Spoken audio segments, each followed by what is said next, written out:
All right. Hello, class. Welcome to another Ed Puzzle video with one of your cool teachers, Mr. Nguyen. And today we are going to do 2.5 zeros of polynomials. And this one will be about the rational zero test. So let's move forward so that I can save you some times. And don't worry, this might be the last time I use the notebook as a way to do my videos. And hopefully next time I start doing it with the iPad. Alright, so the rational zero test. When factoring a higher degree polynomial that is not factorable by traditional methods, we must rely on this test.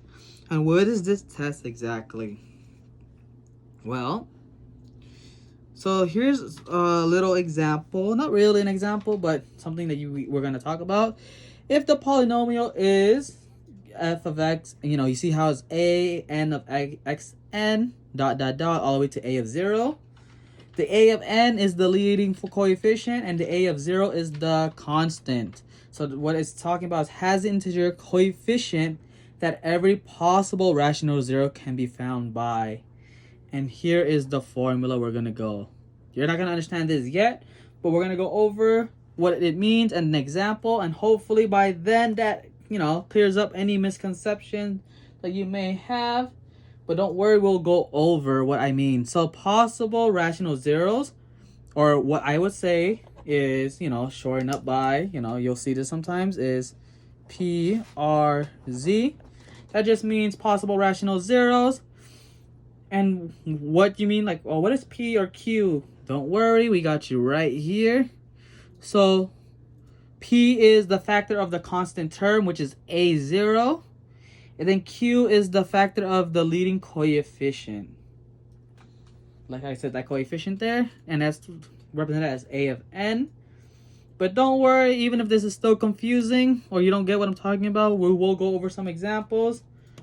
So here, example 1 is identify the possible rational zeros. Alright, let's begin. So here is one of the polynomial that's probably hard to find. What I would like to do first is I would like to draw one right here. And then all possible factors of 1, which are going to be consider our Q, is just plus or minus 1. Do you see that? So Q is plus or minus 1. And same thing with this. Our last value, which is our constant, will be represented by P, which is plus or minus 1. So the rational test, I'm gonna write it out one time, but remember it's PRZ if you want to shorten it up, but I'm gonna do possible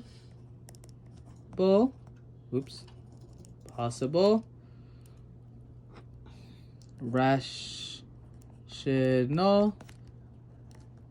zeros, which would be P divided by Q. You're like, this one seems pretty easy. Of course, there's only one as the constant and one as the coefficient of the leading coefficient. So we're just gonna get plus or minus 1 divide by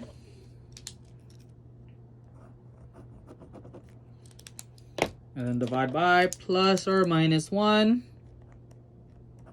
which in the end the answer is plus or minus 1. So plus or minus 1 is all your possible rational zeros. Don't worry if this one seems kind of easy. Remember, it's going to get a little harder from here. And we're going to look at example B together. So we're going to do what I did again. I'm going to draw the 1 right here. And we know all possible factors are plus or minus 1. And then we know with 8, there's a lot of factors of 8.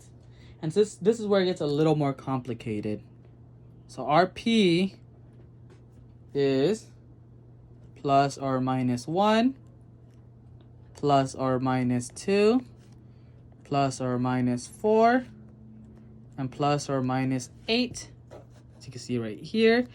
The reason being is positive 1 times positive 8 is, you know, positive 8. Negative 1 times negative 8 is positive 8. Vice versa. 2 times 4 is 8. Negative 2 times negative 4 is 8. And those are all the possible. So, in the end of it, we get all this number for our P, for our P, R, Z. And then we just divide, you know, so our P, R, Z would all divide this whole P by Q. Q is just plus or minus 1. So this one's not going to be too overly complicated, because basically our answer is everything we have for P, which is plus or minus 1, plus or minus 2, plus or minus 4, and then plus or minus 8. As you can see, because we're just dividing everything by 1, or, you know, positive, negative 1, we're still going to get the same answer as we got for P anyways. And that's why, you know, the possible rational zero test is just P divided by Q, and our Q was just plus or minus 1. And that's why we got that. Okay? Now that is done, let's move on to this one, where I want you to try this one on your own. Once we are done, I will give you, you know, how to do it, and then your answer for this one. So please do it, and then we'll get back to you shortly. All right, now that you did it on your own, remember there's a 1 here, so your Q is plus or minus 1. And then you just got to find all the factors of 4, which is your P value. So it's plus or minus 1, plus or minus 2, and then plus or minus 4. Whoops, let me move that here. Because, you know, positive 1 times positive 4 is 4. Negative 1 times negative 4 is also 4. Oh, my bad. Negative 1 times positive 4 is negative 4. Negative 4 times positive 1 is negative 4. 2 times negative 2 is 4, and vice versa. So it always works with the plus or minus, because it doesn't matter, because we could just switch the sign when we're multiplying. So that's why we still keep the plus or minus. And if your final answer was, let's see, your P, R, Z, if you got plus or minus 1, plus or minus 2, plus or minus 4, then you are correct. Because remember, it'll just be whatever we got here. Because our P value here, or Q value here was 1. So any P divided by Q, regardless of what you divided by, it would give us our result for P. If you don't have any question, please let me know during class. If not, let's move on to the next one, which is going to be a little more complicated. This one is the one with a value here. Now it's not as easy as we thought. And this is where it gets a little more tricky, because now our Q value is plus or minus 1 and plus or minus 2. Because, you know, 2 times 1 is 2. Negative 1 times negative 2 is 2. And then we do the same thing here for this one. So we just find out the values for that. And that would just be plus or minus 1, plus or minus 2, plus or minus 3, and then plus or minus 6. Now the difference is everything from the P will still be there because of the 1. So let's write that down.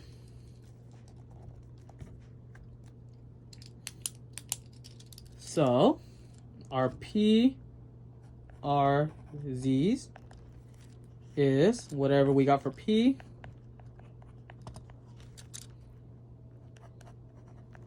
That's just a rule of thumb I like to see, that usually is all your P values. But now we got to test, because if I divide everything by negative 1 or positive 1, it'll give us everything because it's still positive, you know, plus or minus. But now we got to do it 2. 6 divided by 2 is 3. We still got that. But look, now we have 3 divided by 2.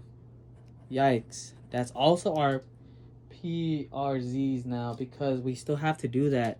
And it's plus or minus, because remember, it's P, this value, over this value. And now we got to test it with this. 2 divided by 2 is 1. We already have that. And then 1 divided by 2, or negative 1 divided by 2 is plus or minus 1/2. If you don't see how I got that, I did this P divided by Q. Remember, I'll write it here. It's P divided by Q, and we have to plug in all of our values for P and Q. So that's how I got all of that. If that's complicated, please ask in class, as you know, that is something that we need to go over. I know this is the one that a lot of people are, always finding complications in.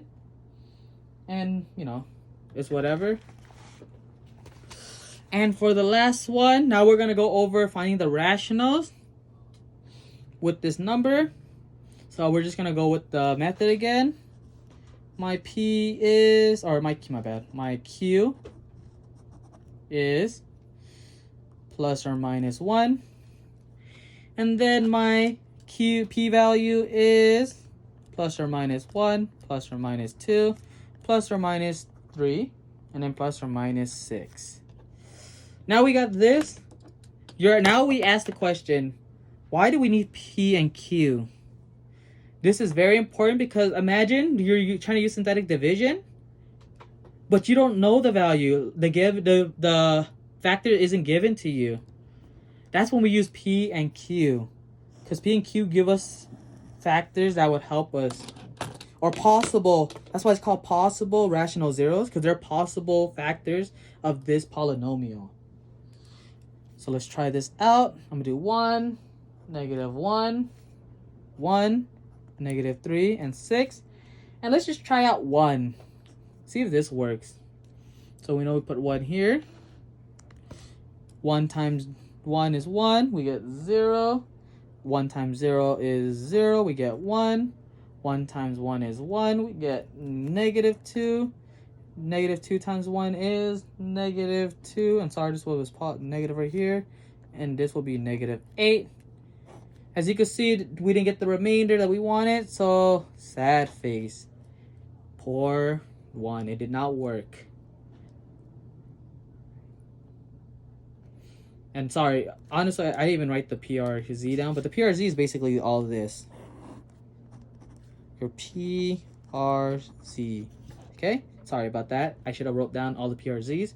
But since we have a Q that's 1, P is basically all of our PRZs. That's basically one rule I like you to see.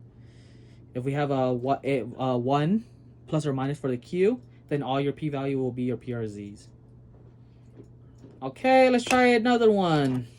Since 1 did not work, let's just try maybe. So let's do it again. 1, negative 1, 1, negative 3, and negative 6.